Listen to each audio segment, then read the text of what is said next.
असम के Zonai में एक पुलिसकर्मी ने छात्र संघ के नेता की बुरी तरह पिटाई की। जोनाई महकमा के पुलिस अधिकारी सूर्यकांत मोरान पर आरोप है कि उसने बिना कसूर जोनाई छात्र संघ के सलाहकार चंद्रकांत बोरुआ के साथ मारपीट की। जानकारी के अनुसार शुक्रवार की रात को चंद्रकांत बोरुआ अपने साथी के साथ जोनाई सदर में हनुमान मंदिर में चल रहे भजन कीर्तन देखने गया था और इस दौरान पुलिसकर्मी ने उसके साथ गाली गलौज की। फिर उसे गाड़ी में बैठाकर सुनसान जगह ले गया और उसे बुरी तरह से पीटा। इस घटना के बाद छात्र संघ ने जोनाई थाने के बाहर प्रदर्शन किया। वहीं घायल छात्र नेता को बेहतर इलाज के लिए डिब्रूगढ़ रेफर किया गया। इस घटना के बाद जोनाई शहर में सभी दुकान प्रतिष्ठान बंद है। जोनाई थाने का घेराव कर छात्र संघ ने महकमा पुलिस अधिकारी सूर्यकांत मोरान को बर्खास्त करने की मांग की है। धेमाजी जिला छात्र संघ ने 10 घंटे के अंदर दोषी अधिकारी के निलंबन की समय सीमा दी है। আমাৰ জোনাই বজাৰৰ হনুমান মন্দিৰৰ কাষতে সন্মুখতে য'ৰ পৰা আমাৰ ষ্টাৰিং পূজা কৰিব যায় তাতে আমি দুজনে বহি আছিলোঁ। তাৰপিছত তাৰ অকণমান পাছতে আমাৰ গাড়ী এখন আহিলে, স্পীডকৈ আহিলে, আকৌ বেক কৰি গ'ল।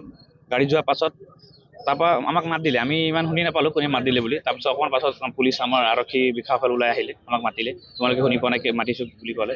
তাৰপিছত আমি ওলাই গ'লোঁ, ছাৰ কি হ'ল বুলি কৈছোঁ, তোমালোকে কি কৰি আছে ইয়াত বুলি ক'লে। আমি ছাৰ এনেই মন্দিৰত বহি আছোঁ, আমাৰ লগৰীয়া কেইটামান আহি আছে, তাৰ কাৰণে আমি ৰৈ আছোঁ বুলি ক'লোঁ।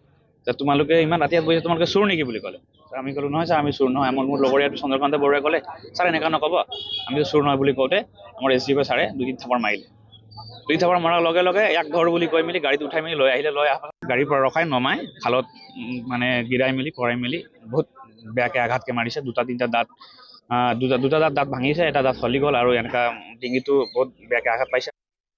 ছাত্ৰ সন্থা এগৰাকী নিৰোগী কৰ্মী, তেওঁ এগৰাকী ধৰ্মীয় অনুষ্ঠানত থকাৰ পাছত তেওঁক উঠাই আনি এজন মৰাণ নামৰ মদাহী পুলিচে ইয়াত আক্ৰমণ কৰিব আৰু আমি সহ্য কৰি থাকিম। বৰভাৱে অত্যাচাৰ কৰিছে, তেওঁৰ দাঁত ভাঙি দিয়া হৈছে, তেওঁক লাঠিৰে কোবাই গোটেই শৰীৰ অৱস্থা বেয়া কৰি পেলোৱা হৈছে। গতিকে মৰাণ নামৰ এই মদাহী পুলিচজনৰ ওপৰত যেতিয়ালৈকে ব্যৱস্থা গ্ৰহণ নকৰিব তেতিয়ালৈকে ছাত্ৰ সন্থা কোনো কাৰণতে ক্ষান্ত নাথাকে। গতিকে আমি সময়সীমা বান্ধি দিছোঁ, 10 ঘণ্টা সময়সীমা বান্ধি দিছোঁ। 10 ঘণ্টা সময়সীমাৰ ভিতৰত যদি তেওঁলোকে ব্যৱস্থা গ্ৰহণ নকৰে প্ৰশাসনে ধেমাজি যে অচল হৈ পৰিব এয়া নিশ্চিত।